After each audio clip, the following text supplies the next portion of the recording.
शाम को मौसम अचानक बदल गया।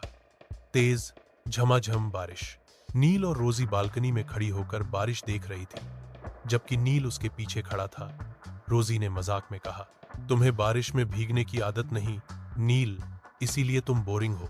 और फिर वह बारिश में चली गई। लेकिन जब रोजी का भीगा हुआ चेहरा और पानी से चिपकी साड़ी उसकी नजरों में आई, बारिश की बूंदें उनके बालों, चेहरे और कपड़ों से फिसलकर नीचे गिर रही थी। रोजी हंस रही थी, लेकिन नील ने उसके गाल से पानी की। रोजी का दिल जोर से धड़कने लगा। रोजी हल्के से कांप गई तो नील ने उसके हाथ थाम लिए। पानी में भीगी उसकी उंगलियां नील की हथेलियों में कस गईं। पास खड़े होकर उनकी सांसें आपस में मिल रही थी। रोजी ने नील की शर्ट पकड़कर उसे अपनी तरफ खींचा, इतनी करीब कि बारिश की हर बूंद अब दोनों के बीच की गर्माहट में खो रही थी।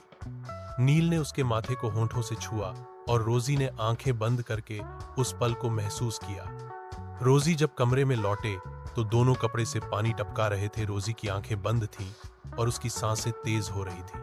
रोजी ने तौलिया पकड़कर उसके हाथ रोक दिए और धीरे से बोली, नील अब बस, मुझे ठंड नहीं लग रही, बल्कि कुछ और हो रहा है।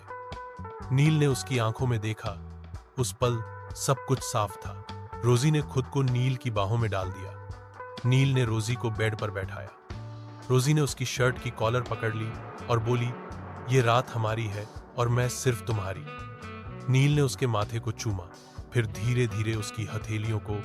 कमरा खामोश था, लेकिन उनके दिलों की धड़कनें साफ सुनाई दे रही थी।